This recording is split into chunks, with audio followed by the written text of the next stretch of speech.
The 12 Apostles is a name given to 12 men from the Athenry area who were identified out of a group of Irish volunteers by a local 18-year-old girl for being involved in the rising.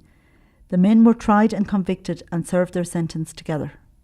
The 12 men known locally as the 12 Apostles were Thomas Barrett, Caherine, Mike Donohoe, Rathgorgan, Murty Fahey, Slieve Rue, John O'Grady, Old Church Street, Michael O'Grady, Old Church Street, Jack Hanafy, Tallyho, Martin Hansbury, Rahard, Michael Higgins, Clune Park, Patch Kennedy, Slieve Rue, Tom Kennedy, Slieve Rue, James Murray, Derry Donnell, Charlie White, Caherine.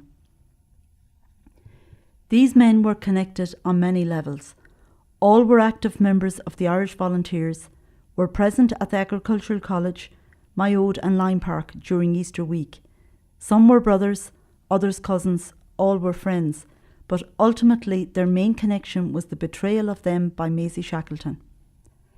Maisie Shackleton was the daughter of the Presbyterian caretaker who remained in charge of the then unoccupied Myode Castle. She was present at Myode during the Easter Rising, when up to 600 volunteers were camped there. Many of the volunteers would have patrolled the area, foraging for supplies and food. Maisie had ample opportunity to take note of the men's identity. Following discharge from duties at Lyme Park, the volunteers returned home and were subsequently arrested within days and taken to Athenry Barracks. The men were identified as being involved in the rising by Miss Shackleton and then held in Galway jail before being transported to Arbour Hill Prison, Dublin, where all 12 men were tried by military court-martial, held in Kilmainham jail for 3 days and sentenced to 1 year in prison with hard labour. They were moved to Mountjoy Prison in Dublin and again held for 2 weeks before being sent to Wormwood Scrubs in London, where they spent 7 months. They were then moved to Lewis Prison in Brighton to serve the remainder of their sentence. Few of the men spoke of the conditions of their imprisonment. However, those that did relate stories of the immense hardship and cruelty endured in Wormwood Scrubs and the then more lenient regime in Lewis. Records from Mountjoy show that 11 of the 12 men had injuries over their left eye, which were most probably inflicted by their captors. Their time at Lewis Prison seemed to have been much more bearable. Friendly relationships were formed between the chaplain and guards. The chaplain gifted 2 postcards to Jack Hanafy on his release with the inscription, "Get a little frame for this and hang it in your bedroom. God bless." Letters from Harry Boland to his family recount stories of the hurling team made up of the Athenry men, in which Harry proudly captained. Harry Boland's mother Kate also wrote of her contact with the men after their release, regarding her son's state of health. The men from Athenry informed her that Harry was in good form and as big as a house. The 12 men were released in March 1917. Patch and Tom Kennedy, James Murray and Charlie White managed to smuggle British arms into Ireland on their return. All rejoined their companies and continued their active service during the War of Independence. These 12 men sacrificed much in pursuit of Irish freedom. They lived simple lives as labourers and farmers. Michael Higgins and James Murray immigrated to America, and tragically Martin Hansbury was accidentally shot and killed in a hunting accident 6 months after his release from prison. Words written by Liam Mellows about the men who served with him in Galway aptly describe the 12 men from Athenry who were known as the 12 Apostles. Mellows wrote, "There are men and women in Ireland today compared with whom I am nothing. Many of them are poor, almost all are. Most of them are unheard of, and yet their work for Ireland deserves to be known. It will never be in our day anyway, in all probability, but it is to them the thanks of future generations of the Irish people will be due. They gave their all in silence, seeking no reward and getting none. Dreamers, fanatics, intransigents, fools, yes, but unconquerable and sublime."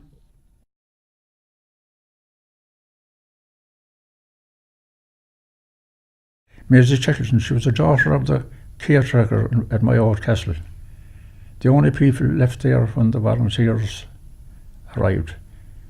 Maisie was 18-year-old when the rising took place, the same age as Tom Kennedy, Michael Higgins and Michael Dunno. She probably attended school in Esker with them as they had lived there for many years. She would have seen them during the time in Mayo, as my father told me that she would often be hanging around the gate lodge and playing around there. After the volunteers returned home from Nye Park, they were rounded up and pushed in a demonstration parade. It was then that Maisie pointed out the 12 men. She also pointed out a third Kennedy brother, John Kennedy, but he managed to avoid conviction. My father told him that after she had identified them, she started to cry. I don't know what became her, but they left my out.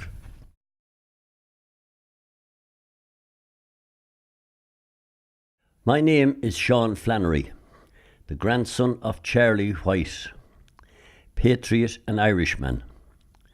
I am here today to represent the White and Flannery families, as there are many proud relations and descendants of Charlie alive and living in Athenry today. My grandfather was born in Athenry in 1880. In 1914, Charlie joined Ogla Nahiran, and 2 years later, in 1916, he was involved in the Easter Rising at the agricultural station in Athenry. During Easter week, Charlie and his comrades engaged and repelled the advances of the Crown forces. He was one of 34 men from County Galway who were tried for complicity in the rising, and sentences ranged from acquittal to death. He was later arrested and imprisoned in Arbour Hill, Richmond, Kilmainham and Wormwood Scrubs for those activities. He was released from prison in March 1917. And when they came out of prison, a lot of those men, that's the 12 apostles, and other guys were handed things to take back to Ireland in parcels. It looked like food parcels, but what was in them was weapons, which my grandfather handed over when he got here to Ireland, which is witnessed in his statement. He became actively involved in the War of Independence, and later on in the Civil War on the anti-treaty side.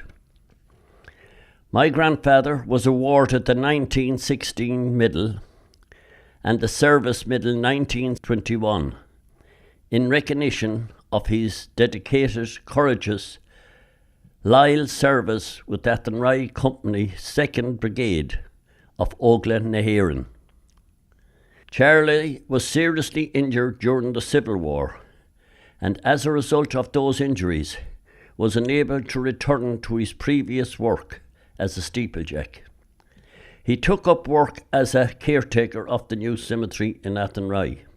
He played with the Athenry Duets, who won 3 senior county football championships. He also played for the Galway county football team. He was also a very accomplished handball player. Charlie White died in 1957 and was buried in the new cemetery in Athenry. My name is Mary Carrier, and I'm from Newburyport, Massachusetts. My father, James Murray, was born in 1893 in Derrydonald, County Galway. In 1914, he joined the Volunteers, and he served under Leah Mellows and trained with the rest of the Athenry Regiment. During the Rising, he was in Mayo Castle, and they were waiting for the word on when they were going to move out. Leah Mellows sent my father and another fellow up to Dublin by train. My father worked for the railroad and had gone up and down many times delivering messages and getting messages from Dublin. When he got to Dublin, he rode a bike to the tobacco shop to meet with Thomas Clark, who I guess that's where they used to exchange messages leading up to this time. At that time, the word came to Mayoad that they were not going to rise, and Father Fahy came to Mayoad and told them that they should disperse go home across the fields so that they wouldn't be picked up by the soldiers who were now advancing. But my father was already in Dublin, so he got arrested, and he was marched to Kilmainham. In Kilmainham, he was tried by General Maxwell, and I guess his sentence was to go to England. While in Kilmainham, he had been in the cell next to Eamon de Valera, and when the executions were taking place, de Valera asked my father if they could say the rosary together, and he was reciting the rosary, and my father was answering to it, and they went back and forth between their cells and finished the entire rosary for the men who were dying. Whenever he mentioned the trouble, he always said that when he was in Kilmainham, he was very close to de Valera, and also had met with him many times the years after when de Valera would come to New York, because his cousin, who he was raised with in Limerick, lived very close to us. And so my father met him there, and he met him in Ireland. And of course, in 1966, they met up again at the 50th anniversary. My father got a pension for his time in fighting, and also he left that pension in Ireland because he felt it was given to him by Ireland and he wanted to spend it in Ireland. So he and my mother made many trips back over the years. And while he was in jail also, he had a letter from Larry Lardner, who was his commandant, because his 12-year-old sister had appendicitis and she went into Galway Hospital for an operation, and she died as a result of that. After that, he was sent over to Wormwood Scrubs in England, and then also he spent a short time in Lewes Prison, and from there he went to Wales.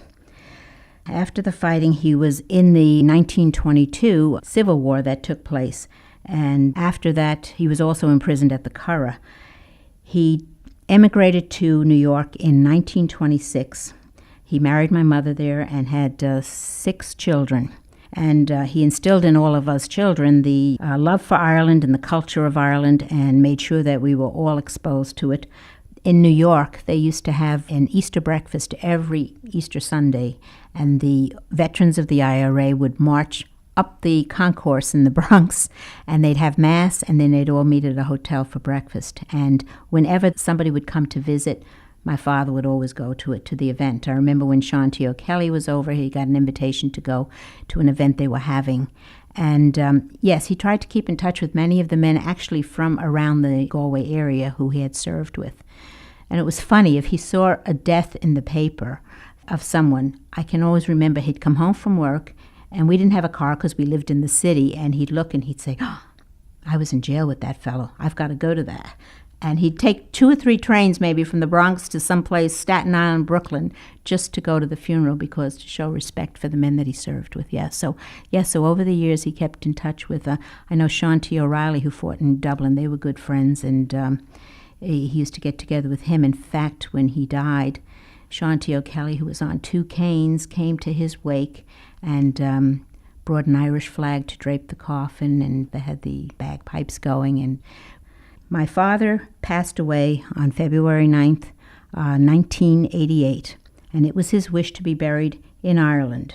So he was flown to Shannon, and he was met there by a military regiment, and he's buried in Collimer, County Galway. And on that day, the school children were let out to watch the procession of his funeral out to the cemetery. And as I said, it was always his desire to go back, and he's there now, so he's at peace, and we all enjoy coming over, his children and grandchildren.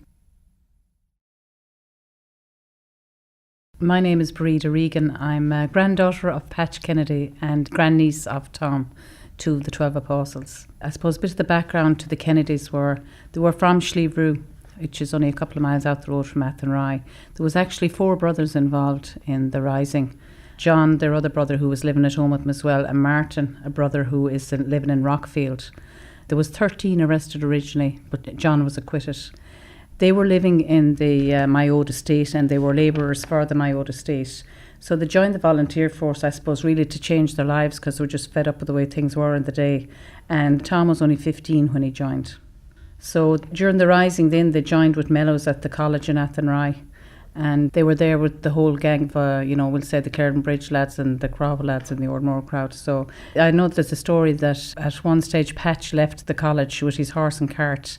They went out foraging for food, and they went as far as Rahard, to Kings of Rahard actually, and they were trying to steal potatoes.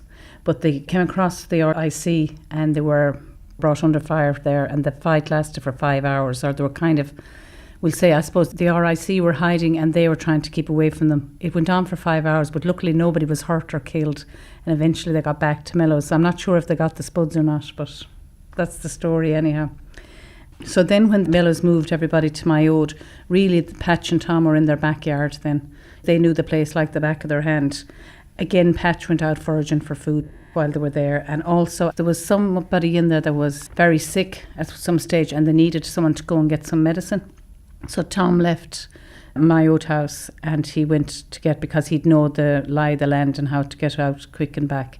And they had some guards on the gate, you know, from themselves, they'd posted guys, and there was a password. So when Tom left, that was fine, but when he came back, there was a new guard and they didn't believe him, so it took him a while to get back in, but he was eventually recognised and brought back in. And sure, after the rising was over and they decided to disband, well, I think it was about a month later that they were arrested. Now, Patch was arrested in his own house. I'm not quite sure where Tom was arrested, but his mother was there at the time. And when the soldiers came to take him away, of course, she stepped in and one of them pushed her out of the way and Patch hit him. And they hit Patch then, and he always told us that they broke the socket of his eye that day leaving the house. Records are there to show that he was marked over his eye. When they were arrested, they did spend some time in the prisons here in Ireland. They were in Portlaoise, I think they went to Arbour Hill, and they were in Kilmainham as well for a couple of days. But they were put on a cattle ship across to England, and all the way across they were told that the boat would be sank and that they would be drowned, and they were sent to Wormwood Scrubs. They were there for about 7 months. Now, they had a very hard time while they were there.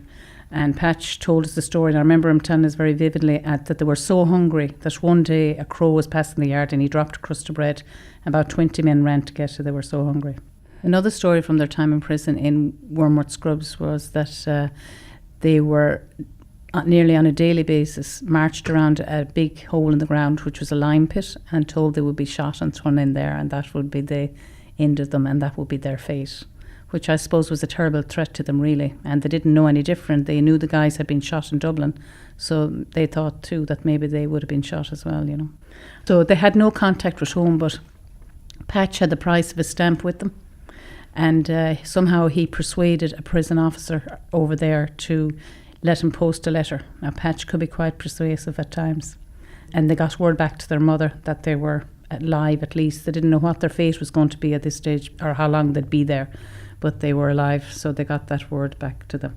Then they left and they went to Lewis prison, which was less harsh regime, and they seemed to have an easier time there. And while they were there, Patch made a polish brush from horsehair, which we still have, and they were released in March 1917. Even though they came back to Ireland, they were still, you know, they wanted to carry on the fight. And on the way home, would you believe, they stopped off in London and they met a guy who gave them guns to carry back on their way home from prison.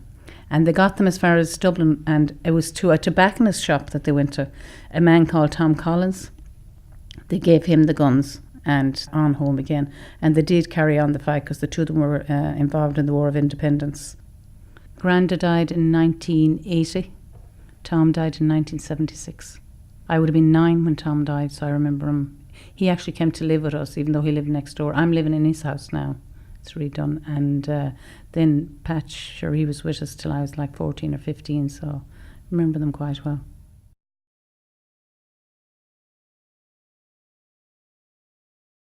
Michael Tegan's family used to live where I lived, in Slave Row, and they moved to Clamper Park near Athenry.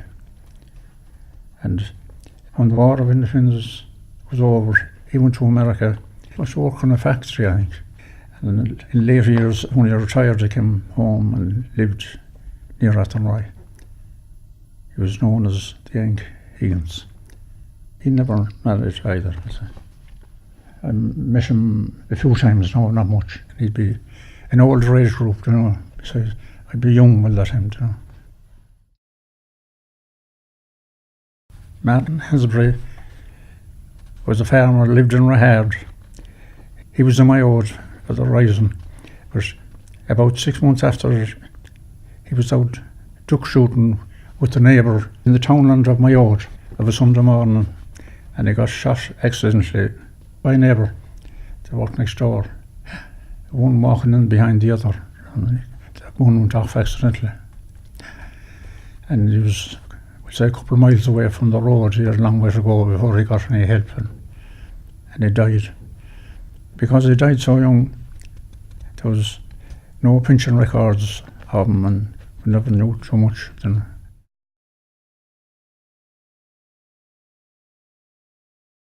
I am Emily Jennings, daughter of Jack Hannafy of Tallyho. Now, Jack grew up next door to the RIC barracks in Tallyho and quite close to my old. His fight for Irish freedom began at a young age. He was probably influenced by his first cousin, Commandant Larry Larner. Larry's mother was Bridget Hannafy from Tallyho, Jack's aunt. Bridget Larner was a member of Cumann and was in my old during the Rising. In 1910, Jack and his neighbour Frank Lally were arrested on charges of conspiracy and unlawful discharge of firearms involving a staff member of Tallyho RIC barracks. They were convicted and served a sentence. She was a housekeeper in the barracks, and it seems they didn't get on very well with her. And I don't know why they didn't get on with her, but they fired shots into a house where she was living, and they were arrested and spent time in prison. When they were in court, the judge asked Frank Lally, had he anything to say, and he said, "Why should I say anything about a tramp like that?" Now, they never got on with her, and my uncle lived next door as well, and he didn't get on with her either. So I don't know, I actually don't know who she was. Jack became a member of the Irish Republican Brotherhood in Athenry and went on to organise and lead the IRB in his home parish of Kilkenarn. And by 1914 he had recruited many of his neighbours. He later became the commanding officer of the Kilkenarn Company of Irish Volunteers and was active in Athenry, Mayoad and Lime Park. 6 of the men who were known as the 12 Apostles lived quite close to Tallyho. They were Murty Fahey and Mike Donoghue, who were Jack's cousins, Patch and Tom Kennedy and Michael Higgins. Following the Easter Rising, Jack was arrested with many other local men. They were initially held in Galway jail and within days transported to Mountjoy prison. They were tried, convicted and sentenced to 1 year imprisonment with hard labour. They served part of their sentence in Wormwood Scrubs in London and later moved to Lewis Prison. They were all young men who fought for Irish freedom. My father didn't talk much about how they were treated in Wormwood Scrubs. I believe they weren't treated very good there, but he did tell stories about Lewis Prison. They seemed to be treated fairly by the prison guards. He told me they were allowed to attend church service on Sunday.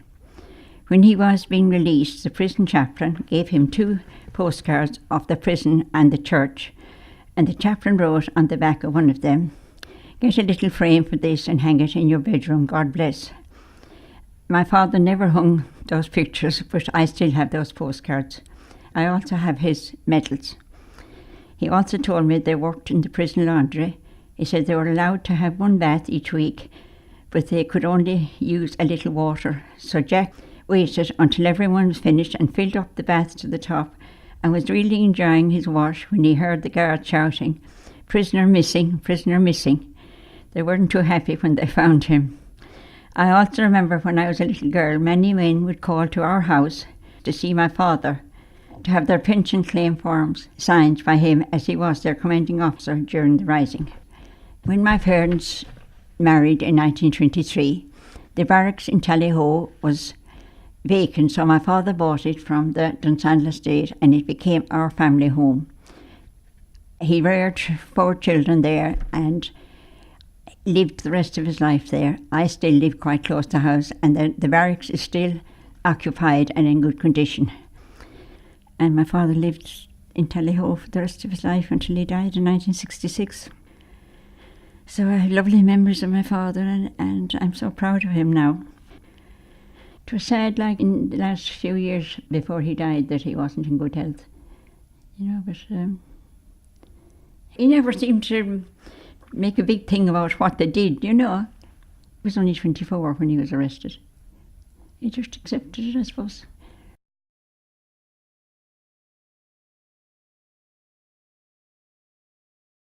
I'm Michael John Broderick, Slieve Athenry. 50th anniversary mess in my age. They were nearly all there, their hand, they all alive. Michael and John O'Grady, old Church Street, Athenry. They were brothers, not married. They were Jarvis doing taxi in Athenry at the time. They had a horse and sidecar and used to transport the volunteers and officers and also collect ammunition. One of them also did a little bit of farming. They had a small piece of land a mile outside the town, a place called By Hill. I wouldn't have known much about them, only see them the odd time. They died off, and I don't think there's any relations around Athenry at the moment.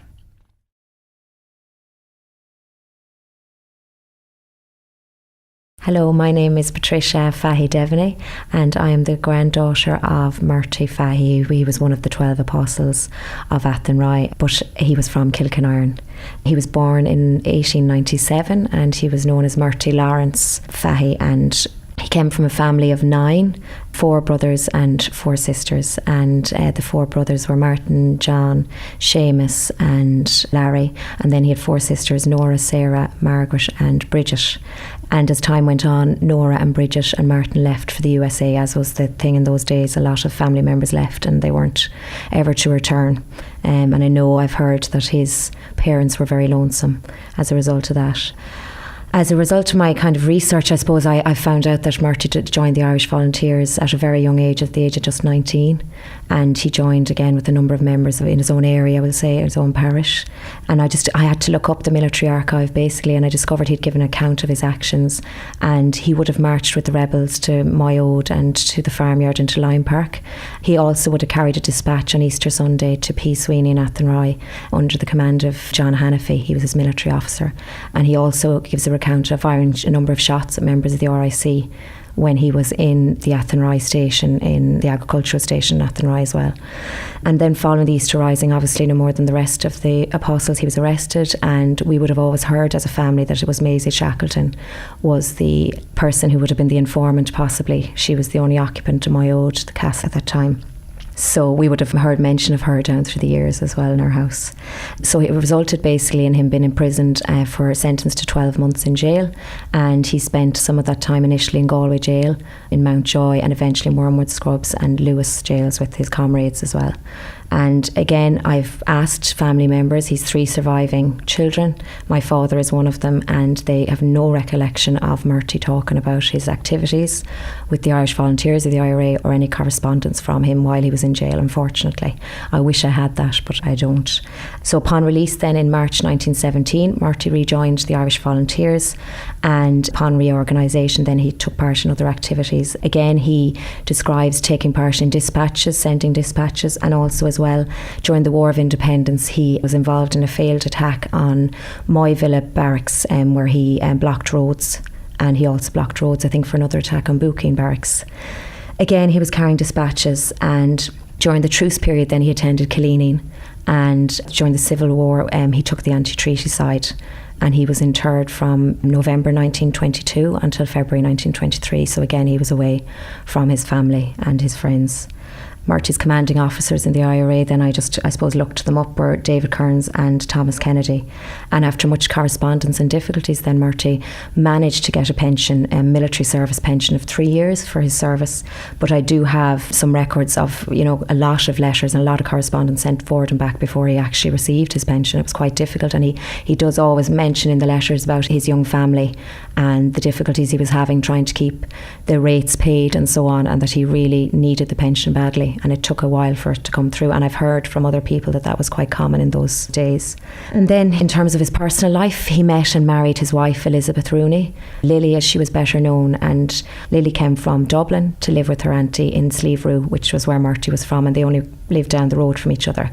So I'm imagining, again I don't know how they met, but I'm imagining it could have been, very, as they were neighbours, they would have probably encountered each other quite a bit. So basically Murty and Lily married, and he moved into her home in Slieve then and became head of household, head of the farm, and they had 6 children. So the 6 children were John, Murty, Paddy, Oliver, and then 2 girls, Mary and Nora, or Noni as she's known. And the 3 surviving siblings are Oliver, my father, John, and Auntie Noni, who's their sister. He was a farmer, Murty was a farmer, and he was a great hurler himself. He won 2 county titles with Kilkenarn in 1912 and 1919, and they actually won another one in 1908. They were a great club in those years, so we're very proud of him for that, and we have those medals actually. And then just in terms of his passing, it was quite sad. Murty passed away very suddenly at the tender age of only 59, very, very young. He was passed away on the 24th of November 1956. He was going to Castle Lampert to purchase a gun for Johnny, his son, to go shooting game, and on his way home he just collapsed on the bicycle on the way home, and the family got an awful fright. And my own father was only 16 at the time, and he still remembers the neighbours coming in to say, your father's dead on the road. You know, they got a terrible shock, and you know, because I suppose they had such time for him, and he was such a strong, hardy man, a very good worker, so the family got an awful shock.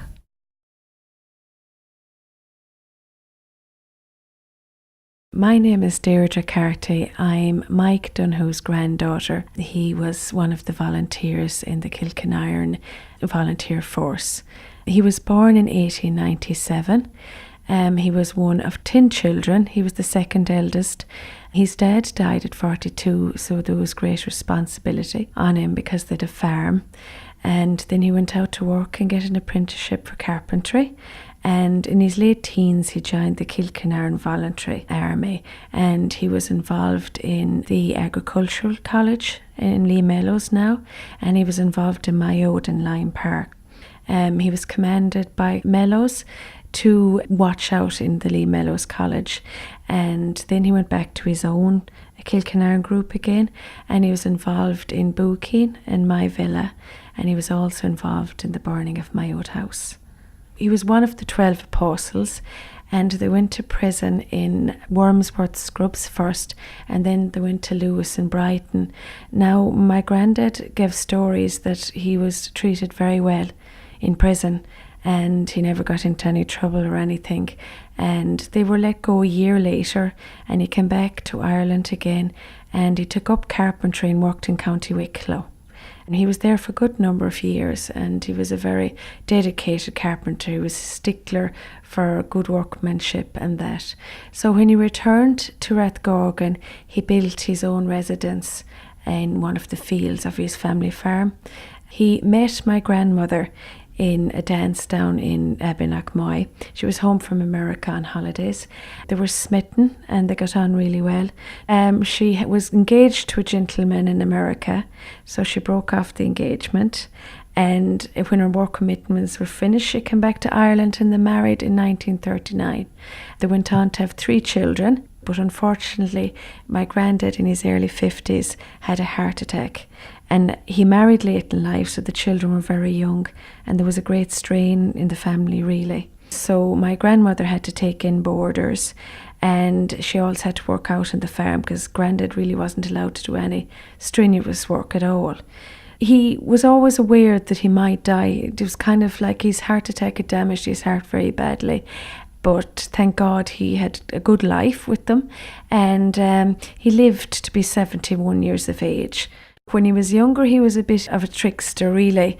He went out on a date, but he took his brother's date, which was a bit mischievous, and he brought his mother up to a play in Dublin. It was called the Can Girls. And his mom came in, and it mustn't have been a very pleasant experience because she got up and walked out of the place and said it wasn't very pleasurable, like she was kind of shocked. But I suppose he was a younger, cooler sort of generation, so they always said he was extremely happy, and for every day he got up he was joyous because he didn't know it'd be his last.